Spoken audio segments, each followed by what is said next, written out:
हम जब छोटे थे अक्सर हमने हमारे घरों में ये बात सुनी है कि हमें समाज के लिए कुछ करना चाहिए।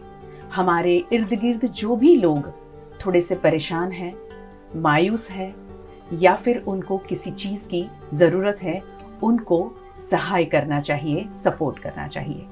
हमने हमेशा ये सीखा हमारे घरों से। मगर ये बात होती है छोटे छोटे काम की। समाज में बदलाव के लिए और समाज के उत्थान के लिए बड़े पैमाने पर अगर काम होना चाहिए तो उसके लिए क्या हो सकता है? जी हाँ, उसके लिए हमारे हिंदुस्तान में एनजीओ की रचना हुई और आज वर्ल्ड एनजीओ डे है। जब वर्ल्ड एनजीओ डे की बात होती है तो हमेशा हर एक व्यक्ति की नजर जाती है कि हमारे शहर में या हमारे राज्य में या हमारे देश में कौन सा एनजीओ क्या काम करता है। तो आज हम ऐसे ही वडोदरा शहर के या यूं कहूं कि हिंदुस्तान के बहुत बड़े एनजीओ के डायरेक्टर से आज हम बात करने वाले हैं। नमस्कार, मैं हूं गायत्री व्यास। अक्सर मैं बोलती रहती हूं सेवा यज्ञ, और आज ऐसे ही बहुत सालों से चल रहे सेवा यज्ञ के बारे में हम बात करने वाले हैं। हमारे स्टूडियो में हमने आमंत्रित किया है यूनाइटेड वे ऑफ बड़ौदा की डायरेक्टर नीलम आचार्य जी को। बहुत स्वागत है नीलम जी आपका। Thank you so much Gayatri ji. और यूनाइटेड वे ऑफ बड़ौदा की जब बात आती है तो आज की पीढ़ी सबसे ज्यादा खुश हो जाती है कि यूनाइटेड वे ऑफ बड़ौदा के गरबा जो इतना ज्यादा मशहूर हुआ, पूरे वर्ल्ड में ये गरबा मशहूर हुआ, मगर उससे पहले की जर्नी आज की पीढ़ी को अगर हमें बतानी है तो आज ये जो वार्तालाप है वो आज की पीढ़ी के लिए, जिनको शायद यूनाइटेड वे ऑफ बड़ौदा के बारे में नहीं पता है, तो आज बहुत सारी बातें हम आपको बताने वाले हैं। यूनाइटेड वे ऑफ बड़ौदा, उसकी रचना कब हुई, कैसे हुई, और यूनाइटेड वे ऑफ बड़ौदा शुरू करने का ख्याल जो आया था जब आपसे पहले जितनी भी पीढ़ियां यहाँ काम करके गई हैं, उसके बारे में कुछ बताइए। पूरी जर्नी के बारे में, इस यात्रा के बारे में कुछ बताइए। गायत्री जी, इसने बहुत अच्छी बात की कि ये सेवा यज्ञ है। तो ये यूनाइटेड वे का सेवा यज्ञ है वो 38 इयर्स पहले शुरू हुआ 1986 में। तब उस टाइम पे यूनाइटेड वे एक बड़ा वर्ल्ड वाइड नेटवर्क है। तो 1986 में यूनाइटेड वे इंटरनेशनल और उसके साथ यहाँ पे यूनिसेफ था। तो उन्होंने मिलके, हमारे एक ट्रस्टी थे जो फाउंडर मेंबर हैं डॉक्टर वीरेन पटेल, वो यूनाइटेड वे इंटरनेशनल के नेटवर्क के मेंबर थे। तो उन्होंने सोचा कि क्यों ना ये मैं इंडिया में भी लेके जाऊं। तो उस टाइम पे यूनाइटेड वे इंटरनेशनल ने सोचा कि इंडिया में भी एक नेटवर्क शुरू होना चाहिए और जो गिव, एडवोकेट और वॉलंटियर के बेस पे आगे बढ़ना चाहिए। तो वो सोच के सारे जो डॉक्टर वीरेन पटेल थे, वैसे लाइक माइंडेड पीपल इकट्ठा हुए। डॉक्टर इंदु भाई पटेल है, डॉक्टर वीरेन पटेल है, झाल पटेल सर जी हैं, अमित गोरडिया सर हैं, वैसे सारे लोग इकट्ठा हुए और उन्होंने यहाँ पे 1986 में यूनाइटेड वे ऑफ बड़ौदा की स्थापना की। सो उस टाइम से शुरू हुआ यूनाइटेड वे का कार्य।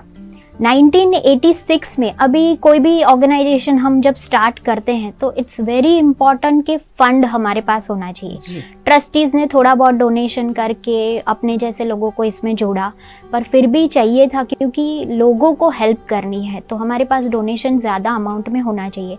अब 1986 में की बात करूँ तो उस टाइम पे डोनेशन इकट्ठा करना वही सबसे बड़ा चैलेंज था। मुझे लगता है कि उस वक्त तो डोनेशन शब्द शायद लोगों को गले उतारना बहुत मुश्किल था। यस, तो कैसे लोगों को जुड़े, कैसे लोगों को बताए कि आप लोग अगर कुछ भी देंगे तो नीचे जहाँ तक हमें पहुँचना है उसमें हमें हेल्प होगा। तो उस टाइम पे फिर हमने सोचा कि कुछ हमें भी सामने देना पड़ेगा। तो हमने उस टाइम पे एक जो मुरारी बापू है उनकी एक राम कथा ऑर्गेनाइज की। लोग सुनने तो आएंगे ही आएंगे, तो उस तरह से लोगों को जोड़ा, उनको यूनाइटेड वे के कंसेप्ट के बारे में बताया कि इस तरह से एक ऑर्गेनाइजेशन स्टार्ट हुई है जो लोगों के लिए काम करना चाहती है। तो उस टाइम पे थोड़ा बहुत डोनेशन हमारे पास इकट्ठा हुआ। फिर उसके नेक्स्ट ईयर के बाद हमने पंकज उदास की म्यूजिकल प्रोग्राम किया। वो भी हमने किया, वो भी 1 नाइट 2 नाइट का काम था। जी। तो अभी 1 या 2 रात में कितना डोनेशन हम इकट्ठा कर पाए और कितने लोगों को हम इकट्ठा कर पाए, क्योंकि ऐसी म्यूजिकल नाइट के लिए भी पैसे स्पेंड करना that is also very difficult at that time. जी। सो धीरे धीरे धीरे फिर 1987 के बाद हमने सोचा कि अभी तो इस पे तो सभी जितने उस टाइम पे ट्रस्टीज थे सबने मिलके सोचा कि कुछ बड़ा करना चाहिए, क्या करें। अभी बड़ौदा हमारी कल्चरल सिटी है, जी। तो उस टाइम पे सभी कमिटी मेंबर का एक आया कि भाई चलो गरबा करते हैं। तो garba it's a 9 days activity, बहुत बड़ी बात है गरबा करना। ग्राउंड ढूंढने से लेके छोटी छोटी लोगों को इकट्ठा करना, और गरबा करने के लिए भी लोगों को पैसे देने पड़े। मतलब स्ट्रीट में गरबा होता है, पर फिर भी चैलेंज की तरह उस टाइम पे कमेटी ने इसको उठाया। 38 इयर्स की पहले की मैं बात कर रही हूँ। पर फिर छोटे लेवल से एक छोटे से ग्राउंड में, शिवमहल पैलेस के एक छोटे से ग्राउंड से स्टार्ट हुआ।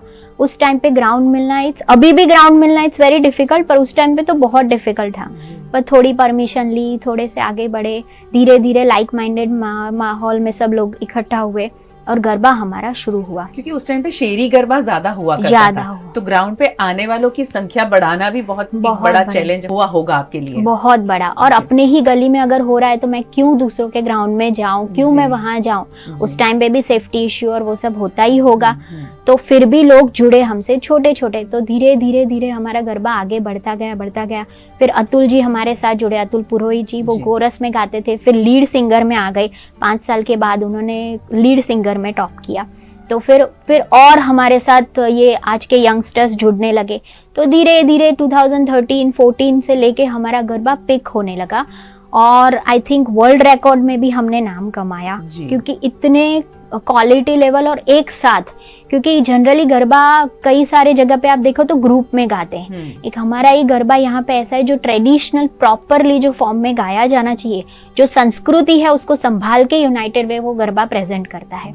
तो उस वजह से लोग ज्यादा से ज्यादा हमारे जुड़े। 1986 की जो बात की नीलम जी ने, ये बहुत मायने रखती है कि उस वक्त किसी से 100 रुपए लेना भी, क्योंकि उस वक्त कई लोग ऐसे थे जिनकी तनख्वाह 500 रुपए हुआ करती थी। हाँ। तो कोई कैसे 100 रुपए देगा, ये बहुत बड़ी बात थी। यूनाइटेड वे ऑफ बड़ौदा काम कैसे करता है? जैसे आपने फंड की बात की, तो फंड इकट्ठा करना वो शायद बाद में थोड़े चैलेंजेस कम हुए, मगर उसकी कार्य प्रणाली के बारे में हम जानना चाहेंगे, कैसे काम करता है? मैंने जैसे पहले बताया आपको कि United way it's a world wide network, तो हमारे पास कुछ गाइडलाइंस वर्ल्ड वाइड से भी होती है।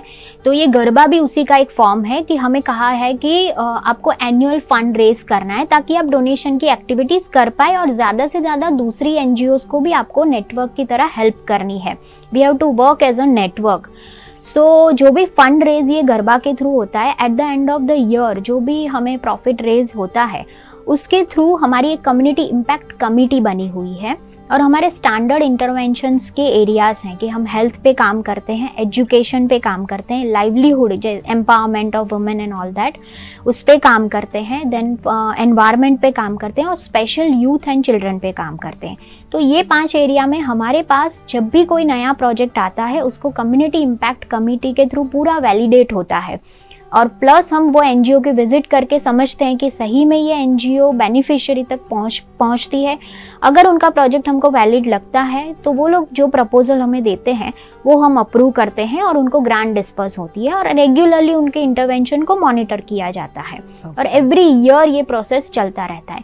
सो ऐसा नहीं है कि यूनाइटेड वे खुद के प्रोजेक्ट्स तो बहुत सारे चलाता है ये जो गरबा के फ्रंट के थ्रू, पर दूसरी एनजीओ के साथ जुड़ के हम काम करते हैं ताकि हम लोगों तक ज्यादा पहुंच पाए। हम तो करते हैं, पर अगर वो भी अपने एरिया में अच्छा काम कर रहे हैं तो क्यों ना उनको भी साथ ले। सबसे ज्यादा एनजीओ को जो प्रॉब्लम है वो फंड रेज करने की है, तो इसीलिए वो एक मेजर जो काम है वो यूनाइटेड वे उनको करके देता है, फिर वो लोग इंटरवेंशन का काम आगे बढ़ाते हैं। यानी बहुत सारे ऐसे एनजीओज हैं जिनको यूनाइटेड वे ऑफ बड़ौदा की ओर से फंड मिलता है, और वो समाज के उत्थान के लिए उन लोगों के लिए काम करता है जहां तक शायद सरकार की योजनाएं भी नहीं पहुंचती हैं, और सरकार की ओर से जो भी कदम उठाए गए हैं वो कहीं लैकिंग होता है, और हर व्यक्ति कुछ अपनी जिंदगी में करना चाहता है, तो उनका हाथ पकड़ने के लिए छोटे छोटे एनजीओ है जिनका हाथ यूनाइटेड वे ऑफ बड़ौदा पकड़ता है और फिर वो चलते हैं। यूनाइटेड वे ऑफ बड़ौदा के खुद के क्या प्रोजेक्ट है? जैसे आपने कहा कि आप लाइवलीहुड के लिए जो एनजीओ काम करता है या एजुकेशन और हेल्थ जो भी है, मगर आपके खुद के कितने प्रोजेक्ट हैं और कहाँ कहाँ चलते हैं? यूनाइटेड वे ऑफ बड़ौदा के जो भी प्रोजेक्ट्स हैं वो वडोदरा वीएमसी की जो लिमिट होती है उसी के अंदर हम चलाते हैं। एक प्रोजेक्ट हमने जो लॉन्च किया था वो कोविड के टाइम पे किया था, क्योंकि कोविड के टाइम पे बाकी सारे एरियाज भी बहुत ज्यादा अफेक्ट हुए थे। तो आपको बताऊं तो हमने एक गोल्ड कार्ड प्रोग्राम स्टार्ट किया था जिसको 25 ईयर्स हुए, जो हम सीनियर सिटीजन को डोर स्टेप सर्विस देते हैं। आजकल काफी सीनियर सिटीजन आपको पता होंगे कि 60+ के बाद अभी ये बेसिक मोबाइल ऐप से बिलिंग और वो सब तो अभी स्टार्ट हुआ, पर अगर लाइन में खड़े रह के उनको बिल पे करना है, इट्स वेरी डिफिकल्ट। प्लम्बर को बुलाना है, टीवी टेक्नीशियन को बुलाना है, इलेक्ट्रिशियन को बुलाना है, उनको ये ढूंढना, जो अकेले रहते हैं, जिनके बच्चे उनके साथ नहीं रहते हैं। रेगुलर मल्टी स्पेशलिटी हॉस्पिटल में प्रॉपर चेकअप होना चाहिए 1 साल में, क्यों तो ये सब बहुत जरूरी था। 25 ईयर्स के पहले हमारे पास ये नीड आई थी कि ऐसा कुछ कीजिए कि हमें डोर स्टेप सर्विस मिले, क्योंकि हम अकेले रहते हैं। तो ऐसे काफ़ी वनरेबल सीनियर सिटीजन्स हैं जो हमारे साथ जुड़े हुए हैं। तो ऐसे 400-500 एवरी ईयर रजिस्टर्ड होते हैं हमारे साथ, जिनको हम डोर स्टेप ये सारी सर्विस प्रोवाइड करते हैं। That is our gold card program. लोग आपको वहाँ रजिस्ट्रेशन करेंगे कैसे आप तक पहुंचेंगे? एक एप्लीकेशन फॉर्म है और इसका हम पब्लिसिटी हर एक सीनियर सिटीजन एसोसिएशन जो भी है, फिर गार्डन में जो भी सीनियर सिटीजन चलने जाते हैं, फिर मीडिया के थ्रू, जिस भी मोड के थ्रू हमें पब्लिसिटी, और अभी तो वर्ड ऑफ माउथ से ही काफ़ी सारे लोग हमारे साथ इसमें जुड़े हुए हैं। सो ये एवरी ईयर अप्रैल से वो लोग रजिस्ट्रेशन करते हैं और थ्रू आउट द ईयर ये सर्विस हमारे पास से ले सकते हैं। जी, आप बता रही थी सीनियर सिटीजन के लिए आप गार्डन एरिया में भी जाती है आपकी टीम और पब्लिसिटी भी की जाती है। और क्या क्या प्रोजेक्ट चलते हैं यूनाइटेड वे के? स्कूल एजुकेशन को हम ज़्यादा प्रमोट करते हैं कि क्वालिटी एजुकेशन हर बच्चे का एम होना चाहिए। उसके लिए जो भी वंचित बच्चे हैं जो गवर्नमेंट स्कूल में पढ़ते हैं, तो 2006 में हमने एक orphan destitute single parent project start किया था, जिसके अंदर जो भी गवर्नमेंट में बच्चे पढ़ते हैं पर ऑर्फन है या डेस्टिट्यूट है या सिंगल पेरेंट है, अब गवर्नमेंट उनको एजुकेशन तो प्रोवाइड कर रही है, पर जैसे हम अपने बच्चे को सारे एजुकेशनल किट प्रोवाइड करते हैं, उनको अच्छी स्कूल बैग देते हैं, नोटबुक्स अच्छी होती है, stationery item, water bottle, lunch box, ये सब चीज़ें जो हम अपने बच्चों को देते हैं, ये वो बच्चे के पास ये होता नहीं है। और वो एक मोटिवेशन फैक्टर है कि मेरे पास भी ये सब है, और उसकी वजह से भी स्कूल में जाने का वो लगता है। तो ऑर्फन है तो उनके पास पेरेंट नहीं है, तो ये सब नहीं अफोर्ड कर पाएंगे, गार्डियन मुश्किल से उनको रखते हैं। हम ये सारे बच्चों को रजिस्टर्ड करते हैं, और आप नहीं मानेंगे, हर साल 2200 मतलब 2200 जितने बच्चे, इससे ज़्यादा ही हर बार होते हैं, इतने बच्चे हर बार रजिस्टर्ड होते हैं, और उनको यूनाइटेड वे कंप्लीट उनके स्टैंडर्ड के अकॉर्डिंग एजुकेशनल किट प्रोवाइड करा है।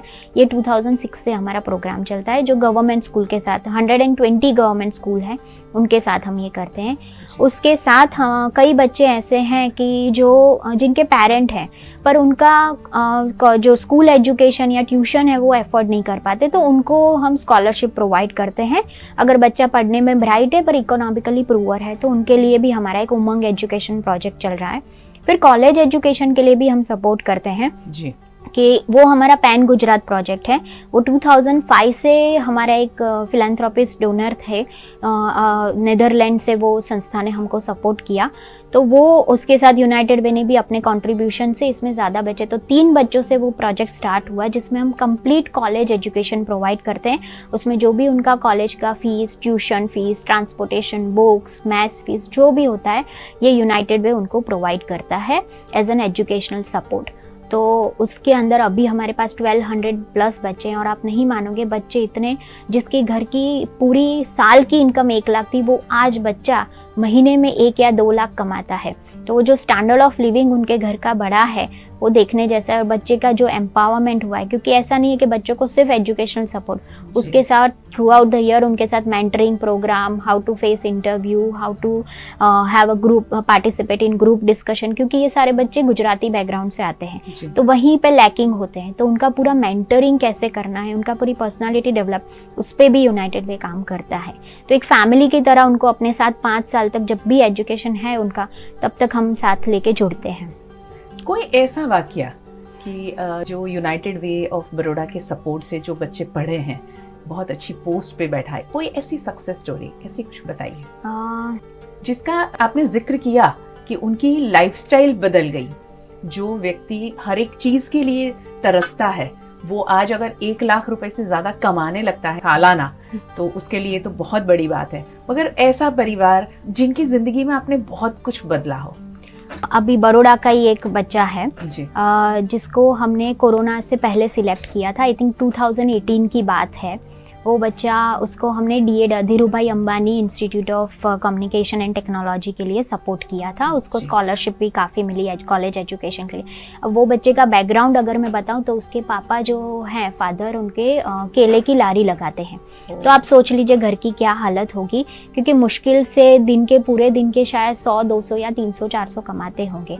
अभी वो बच्चे को हमने कॉलेज एजुकेशन के लिए सपोर्ट किया। कोरोना के टाइम पे हमने हर एक बच्चों को कांटेक्ट किया कि भाई सब घर में ठीक है, किसी चीज़ की ज़रूरत है। वो बच्चा मेरे को आके बोलता है मैडम फ़ोन करके कि मेरे घर में बिल्कुल खाना नहीं है, मैं पढ़ाई तो करता हूँ, मैं ट्राई भी करता हूँ, पर पापा की लारी चल नहीं रही है, अभी पुलिस ने सब बंद कर दिया है।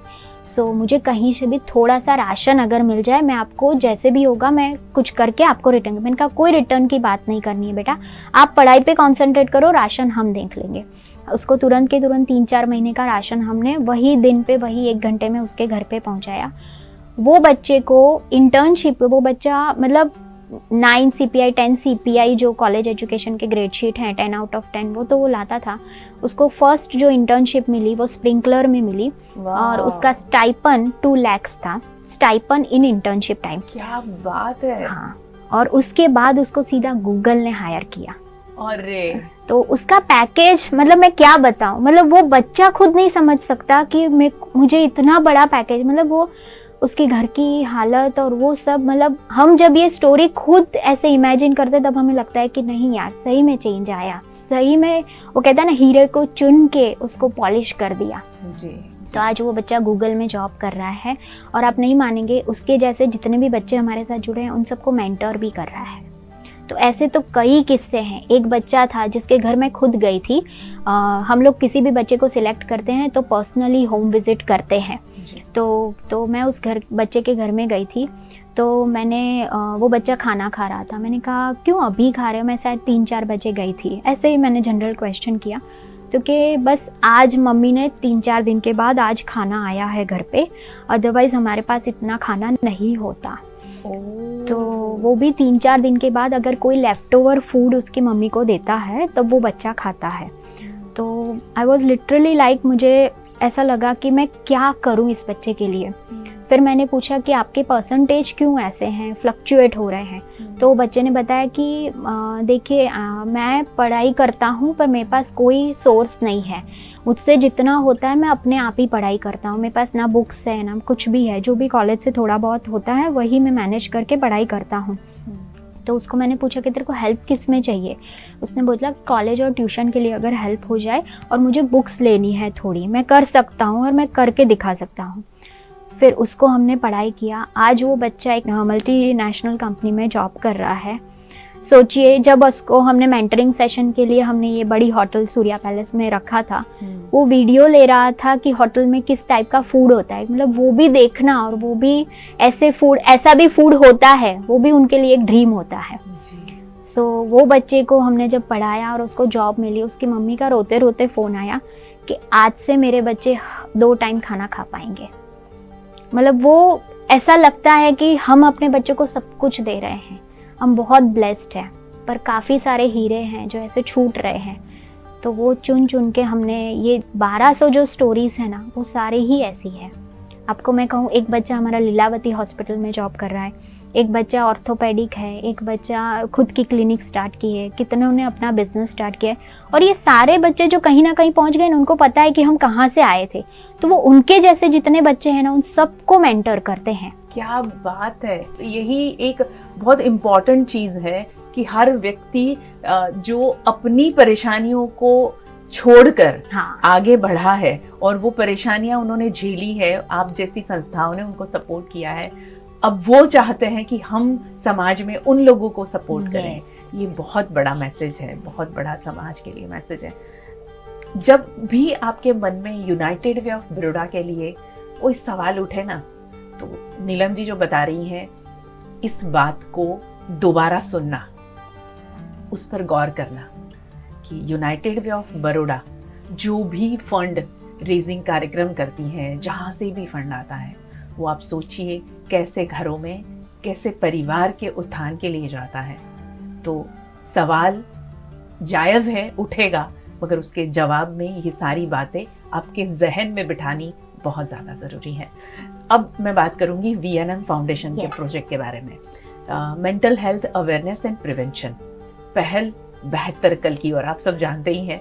और इस प्रोजेक्ट को यूनाइटेड वे ऑफ बड़ौदा ने, आपने इसे सपोर्ट किया और फाइनेंस करके हमारा हौसला बढ़ाया। तो ये प्रोजेक्ट आपको कहाँ टच कर गया था? क्यों आपने सोचा कि इस प्रोजेक्ट में यूनाइटेड वे ऑफ बड़ौदा जुड़ना चाहिए? एजुकेशनल प्रोग्राम में हम लोग स्कूल से कॉलेज एजुकेशन तक के सारे प्रोग्राम करते हैं और आई थिंक 2000 to 3000 हम बच्चों को कवर करते हैं। सो हर एक बच्चे की स्टोरी अलग होती है। अब जब कोरोना में हमने एक मिशन शिक्षा करके प्रोग्राम स्टार्ट किया, तब जब मैं सारे बच्चों से मिली, तब पता चला कि ये बच्चों का, मैंने उनके रिजल्ट्स भी मंगवाए। 1 साल तक हमने उनके रिजल्ट्स, हम सारे बच्चों के स्कूल फीस हम देते हैं क्योंकि जिसके पेरेंट लॉस हो गए हैं कोरोना के टाइम पे। तो उस टाइम पे बच्चों से जब मैं मिली ना, तो एक बच्चे ने मेरे को बताया कि मैडम मेरे को बहुत डिप्रेशन है। एक बच्चे ने मेरे को बताया कि जब भी रात को कोई आवाज़ आती है ना, तो मैं डर जाता हूँ। क्यों? क्योंकि मेरे पापा को रात को ही लेके गए थे और फिर वो वापस नहीं आए। तो वो सारे, इतने सारे स्टोरीज है। कोई बच्चा ऐसा है जो बोल ही नहीं पाता, जो हमेशा हंसता रहता है, सडनली चुप हो गया है। कोई बच्चा ऐसा है जिसके इतने सारे टेंट्रम्स शुरू हो गए हैं। ये सारे मैंने खुद स्टडी किए जब मैं ये बच्चों से मिली।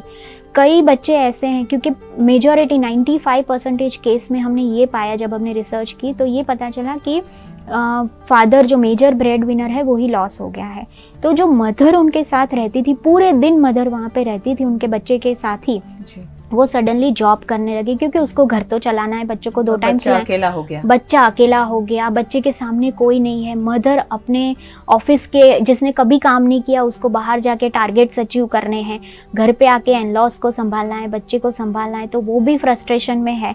तो वो सारा फ्रस्ट्रेशन में वो बच्चे को टाइम नहीं दे पाती। बच्चे को सुनने वाला कोई नहीं कि मम्मी आज मेरा दिन कैसा गया।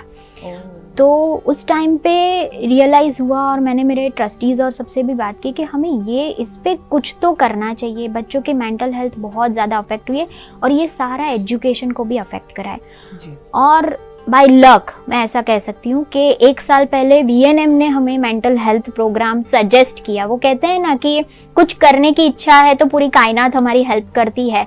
तो ये प्रोग्राम का प्रपोजल हमारे पास आया, तो हमने फिर सोचा, फिर पूरा स्टडी किया कि कैसे आगे VNM ने ये प्रोग्राम कंडक्ट किया है और स्टोरीज जो उन्होंने बताई, केस स्टडीज़ के, कैसे कैसे बच्चों ने अपनी स्टोरीज खुद लिखी है, जो बोलता नहीं है, वो सारा हमने स्टडी किया, पर्सनल विजिट्स किया और फिर हमने फाइनल किया कि नहीं, ये प्रोग्राम को तो हमें सपोर्ट करना ही चाहिए। और आप नहीं मानेंगे, हमने कमेटी ने ये तक सोचा है कि ये एक स्कूल तक सीमित नहीं रहेगा। अभी VNM के साथ हम सिर्फ माँ भारती में लेके चल रहे हैं, पर हम चाहते हैं कि बड़ौदा की हर स्कूल, गवर्नमेंट स्कूल के बच्चों को ये बेनिफिट मिले कि वो आके बोले, उसकी स्टोरीज बताए, उसके अंदर कुछ ना रखे, अंदर ही अंदर जो। और मुझे लगता है कि बड़े तो अच्छे से कह देते कि मुझे डिप्रेशन, क्योंकि बहुत लोगों को अभी ये वर्ड पता चलने लगा है कि क्या होता है एक्चुअली, पर बच्चों की बात कोई नहीं सुनता। तो आई थिंक इनको तो टच करना बहुत ही ज़रूरी है। और आई थिंक अगर एक पूरा फाउंडेशन इस पे काम कर रहा है तो क्यों ना उसमें जुड़े। तो इस तरह से यूनाइटेड वे ने ये प्रोजेक्ट सिलेक्ट किया और आई थिंक हमने सही डिसीजन लिया उस टाइम पे। Thank you so much. बहुत सही बता रही हैं आप कि कोरोना के टाइम पर जितनी भी चीज़ें हमने देखी, उसके बाद के जो इफ़ेक्ट है वो आज भी लोग फेस कर रहे हैं। और बस उसी से जोड़कर इस पहल प्रोजेक्ट को हम आगे बढ़ा रहे हैं। VNM फाउंडेशन की एक कोशिश थी और उसमें अगर यूनाइटेड वे ऑफ बड़ौदा जैसा इतना बड़ा एक ऑर्गेनाइजेशन जुड़ता है तो हमारा हौसला भी बहुत ज़्यादा बड़ा है कि अब हम ज़्यादा से ज़्यादा स्कूल में जाकर इस पर काम करें। और आपका सपोर्ट हमें हमेशा मिलता रहे, यही उम्मीद भी करते हैं। हमेशा रहेगा। अक्सर यूनाइटेड वे ऑफ बड़ौदा की बात आती है तो मैं मेरे पिताजी को हमेशा याद करती हूँ, क्योंकि वो खुद भी समाज के लिए बहुत सारा काम करते थे और वो हमेशा मुझे कहते थे कि यूनाइटेड वे ऑफ बड़ौदा जो काम करता है शायद ऐसा कोई कर नहीं पाएगा। इसीलिए आप हमेशा, जिसे पापा अब नहीं रहे, मेरे पिताजी नहीं रहे, तो उसके बाद भी जब यूनाइटेड वे ऑफ बड़ौदा की बात आती है कि कोई भी प्रोजेक्ट है, कोई भी कार्यक्रम है, तो VNM टीवी हमेशा सोचता है कि समाज में ये जो काम हो रहा है वो दूसरे लोगों तक पहुंचाना बहुत ज़्यादा ज़रूरी है। और अब जो मैं बात पूछने जा रही हूँ नीलम जी, अक्सर हर नवरात्रि में आप भी फेस करते हैं, और बींगे पत्रकार मैं भी बहुत सारी बातें सुनती हूँ कि यूनाइटेड वे ऑफ बड़ौदा इतना सारा पैसा लेता है, गरबा ऑर्गेनाइज करता है तो कमाता है, इतनी सारी एंट्री फी कभी कभी बढ़ाता है। तो बहुत सारे लोगों के बहुत सारे सवाल हैं, तो मैं भी यही सवाल पूछूंगी कि ये जो फंड रेज होता है कहाँ कहाँ कैसे इस्तेमाल होता है, उसके बारे में बताइए। बहुत अच्छा क्वेश्चन है। आई थिंक ये क्वेश्चन हर कोई यूनाइटेड वे से हमेशा पूछना चाहता है, और हम हमेशा इसका आंसर देने के लिए रेडी होते हैं। हम चाहते हैं कि ये क्वेश्चन पूछिए कि आपका पैसा कहाँ, क्योंकि हमें जो भी पैसा देता है ना, they are our donors. Actually जो भी पार्टिसिपेंट्स गरबा खेलते हैं उनके हर स्टेप की वजह से एक बच्चे की पढ़ाई होती है, एक पेशेंट की ट्रीटमेंट हो जाती है, एक माँ को लाइवलीहुड करने के लिए, अपना घर चलाने के लिए सिलाई मशीन मिल जाती है, कई जगह पे पेड़ लगाए जाते हैं, बहुत कुछ हो सकता है ये पैसों से। सो मैंने बताया उस तरह से जो फंड रेज होता है, हमारी जो भी इनकम इससे जनरेट होती है, और डेफिनेटली यूनाइटेड वे हाई चार्जेस करता है। काफ़ी टाइम के बाद हमने ये हायर चार्जेस करना भी स्टार्ट किया है। जिस तरह से कहते हैं कि भाई बढ़ रहा है हर जगह पे, हर चीज़ों का जो भी सर्विसेज हमें गरबा के टाइम पे मिलती है उसके भी रेट्स काफ़ी बढ़ गए हैं, तो वो सब ध्यान में रख के हम हमारे चार्जेस बढ़ाते हैं। पर जो भी फंड रेज होता है उसकी वजह से हम लोग, जो मैंने बताया आपको कि कम्युनिटी इम्पैक्ट कमेटी के थ्रू हम जो प्रोजेक्ट करते हैं, ये कोरोना के टाइम पे हमने स्टार्ट किया है, कॉलेज एजुकेशन है या स्कूल एजुकेशन प्रोजेक्ट है, और भी हम 8 से 9 गवर्नमेंट और ट्रस्ट रन हॉस्पिटल है, उसमें मदर एंड चाइल्ड केयर की किट देते हैं। हर साल 15,000 जितनी किट जाती है। सो वो क्योंकि काफ़ी मदर ट्राइबल एरियाज से और अनप्रिपेयर्ड आती है, उनको नहीं पता है कि बच्चे के पैदा होने के बाद उनको कितनी सारी चीज़ों की ज़रूरत पड़ती है, तो कंप्लीट 15 चीज़ों का एक कस्टमाइज सेट उनको दिया जाता है। तो वो ये सब गरबा के फ्रंट से ही होता है। स्कूल कार्ड प्रोग्राम हो या कुछ भी हो, ये सब कुछ इसी से चल रहा है। उसके साथ हम जो NGOs को हेल्प करते हैं, हर साल 3 से 4 करोड़ रुपए NGOs के लिए डोनेशन होता है। जैसे VNM को हमने सपोर्ट किया है, उसी तरह से काफ़ी गवर्नमेंट और ट्रस्ट रन हॉस्पिटल्स होते हैं जिसको मेडिकल इक्विपमेंट की बहुत ज़रूरत होती है। अभी हमने इस साल काशीबा जनरल हॉस्पिटल में पूरा एक PICU है, पीडियाट्रिक इंटेंसिव केयर यूनिट, उसको 55 लाख रुपीस डोनेट करके पूरा अपग्रेड किया है।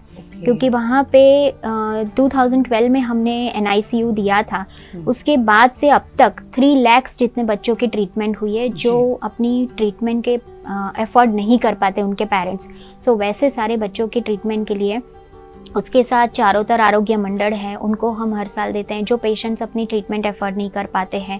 फिर हरिओम सेवा ट्रस्ट जो SSG हॉस्पिटल में बैठता है, तो काफ़ी सारे पेशेंट्स ऐसे होते हैं कि मेडिसिन और वो सारा तो चलो फिर भी मैनेज कर लेते हैं, पर काफ़ी टेस्ट करवाने पड़ते हैं जो बाहर लैब से करवाने पड़ते हैं, तो वो सब रिपोर्ट्स के लिए उनको चाहिए। तो हर साल उनको 10 से 15 लाख हरिओम सेवा ट्रस्ट को ये पेशेंट के ट्रीटमेंट के लिए दिए जाते हैं। अक्षय पात्र फाउंडेशन है जो गवर्नमेंट स्कूल में फूड प्रोवाइड करता है, तो वो जो फूड प्रोवाइड करता है उनको एक वैन की ज़रूरत होती है, तो अब तक हमने 11 वैन उनको डोनेट की हुई है। और हर साल 1500 जितने बच्चे हैं जिसको यूनाइटेड वे सपोर्ट करता है कि उनको क्वालिटी फूड उनके स्कूल तक पहुँचे, तो वो हम सपोर्ट करते हैं। फिर आशा स्पेशल एजुकेशन ट्रस्ट है, दिशा चैरिटेबल ट्रस्ट है, अक्षर ट्रस्ट है, अर्पण चैरिटेबल ट्रस्ट है, वैसी सारी जो स्पेशल बच्चों पे और यूथ पे काम करती है, वो NGOs को तो आई थिंक हम 10 से 15 साल से सपोर्ट कर रहे हैं कि उसमें जो बच्चे उनके वहाँ पे आते हैं उनमें काफ़ी बच्चे के पेरेंट्स उनकी ट्रीटमेंट और उनकी थेरेपी, और ये बच्चे ऐसे हैं कि उनको रेगुलर थेरेपी चाहिए, आज दी और 10-15 दिन नहीं दी ऐसा नहीं चलेगा। तो थेरेपी के लिए थेरेपिस्ट का भी कॉस्ट आता है, वो जो सारे जो कॉस्ट है, प्लस उनको न्यूट्रिटिव फूड प्रोवाइड करना पड़ता है, उनके लिए भी वो डिपेंड ना रहे कि इंडिपेंडेंट रहे, ऐसी वोकेशनल ट्रेनिंग प्रोवाइड करनी पड़ती है, तो ये सब कॉस्ट NGO नहीं बेयर कर पाता। तो इसके लिए भी उनको जो फंड चाहिए होता है, हर NGO को हम 10 से 15 लाख जो भी उनका प्रपोजल होता है, उनका रेगुलर जो पूरा ये बच्चों के पीछे जो खर्चा होता है वो प्रोवाइड करता है। बड़ौदा सिटीजन्स काउंसिल है, उनके साथ भी हम लोग प्रोग्राम करते हैं। इस साल ही हमने 10 गवर्नमेंट स्कूल में सैनिटरी पैड्स का जो इंसुलेटर मशीन और वो सब चाहिए, वो हमने उनके साथ ये प्रोग्राम हाथ में लिया है। सो ऐसे हमारे हर साल 20 to 25 एनजीओज को हम रेगुलरली 3 से 4 करोड़ की हेल्प करते ही करते हैं। प्लस 25 से ज्यादा एनजीओ से जुड़े हुए हैं आप? यस, सिर्फ वडोदरा और गुजरात? वडोदरा से। और इसमें पहले तो जब शुरुआत की थी तब तो हमने ऐसा किया था कि जिसको जो चीज़ की मदद की ज़रूरत है हमारे पास आता था और हम 5,000 10,000 ऐसे करते थे।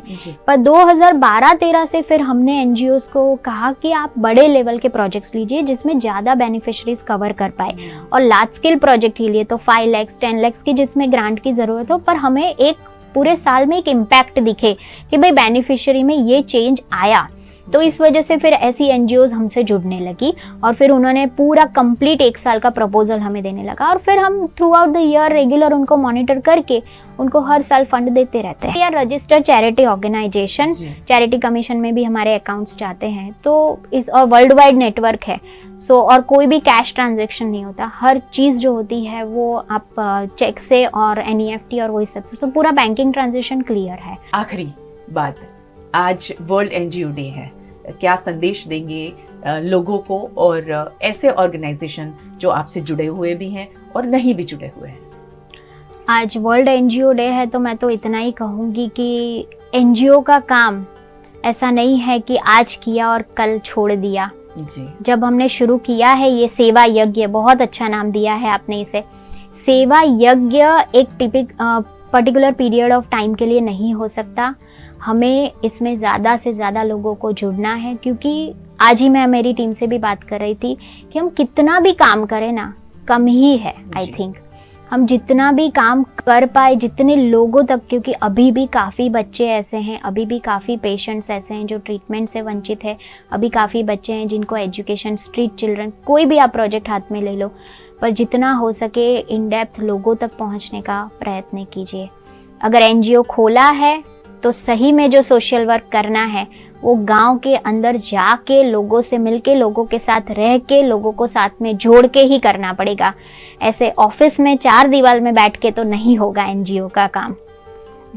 बहुत सही बात बताई कि आप सिर्फ सोचते रहें और सिर्फ ऑफिस में बैठ के डिस्कशन करते रहें तो समाज सेवा का काम कभी नहीं हो सकता है, बाहर निकलना होगा। और आखिर में मैं एक बात जरूर कहना चाहूंगी कि आप भले आपने कोई एनजीओ नहीं ओपन किया है, भले आप किसी एनजीओ के साथ में जुड़े हुए नहीं हैं, भले आपके पास में समय नहीं है, क्योंकि सब लोग एक ही रीज़न देते हैं कि यार समय नहीं है, मैं कैसे सेवा का काम करूं, समाज सेवा कैसे करूं। एक बात ज़रूर मैं कहूँगी यहाँ पर कि आप जो छोटे छोटे व्यापारी हैं, रोड साइड जो लोग बैठे हैं और उनसे आप कोई चीज़ खरीदते हैं तो वहाँ बार्गेनिंग कभी ना करें। ये भी एक बहुत बड़ा सेवा का काम है और इस सेवा यज्ञ में अगर आप जुड़ेंगे तो आप सोचिए कि अगर आपने उनसे 2 रुपए, 3 रुपए, 5 रुपए कम करवाए हैं तो वो अपने घर वो पैसा कम ले जाएगा। तो आप चाहते हैं किसी के घर में किसी बच्चे का जो खाने का निवाला है उससे थोड़ा सा आप खींच लें, ये अधिकार हमारे पास नहीं है, ये अधिकार ऊपर वाले के पास है। इसीलिए ये जो सेवा यज्ञ है, इस सेवा यज्ञ में आहुति अगर आप देना चाहते हैं तो बस ऐसे छोटे छोटे काम कीजिए। किसी रिक्शा में, ऑटो में आप गए हैं कहीं पर और 5 रुपए चेंज नहीं है तो उसे छोड़ दीजिए और कहिए कि अगर आपके घर में छोटा बच्चा है या कोई बुजुर्ग है तो उनके लिए ये 5 रुपए का कुछ लेकर जाइएगा आज। देखिए आपको खुद को कितना अच्छा लगता है, आपका खुद का दिन कितना अच्छा जाता है। कोशिश तो कीजिए। ऐसे सेवा यज्ञ की बहुत ज्यादा जरूरत है और हमारा हिंदुस्तान ऐसे ही पहचाना जाता है कि हम दूसरों के लिए कितना सोचते हैं। नीलम जी, बहुत शुक्रिया हमारे साथ जुड़ने के लिए। Thank you, it's my pleasure actually. Thank you so much कि यूनाइटेड वे को कार्यों को आपने लोगों तक पहुंचाने में हमारी हेल्प की। Thank you so much. हम तो यूनाइटेड वे ऑफ बड़ौदा के साथ थे, हैं और हमेशा रहेंगे। Thank you so much. और आप सबका भी बहुत शुक्रिया हमारे साथ जुड़ने के लिए। ऐसी खास चर्चा और ऐसी खास बातों के लिए आप हमेशा हमारे साथ जुड़े रहे हैं। जुड़ते रहिए और देखते रहिए VNM टीवी के हर एक प्लेटफॉर्म पर आपके लिए ऐसे चीजें हम लेकर आते हैं जो वाकई आप देखना सुनना पसंद करते हैं। बहुत शुक्रिया, नमस्कार।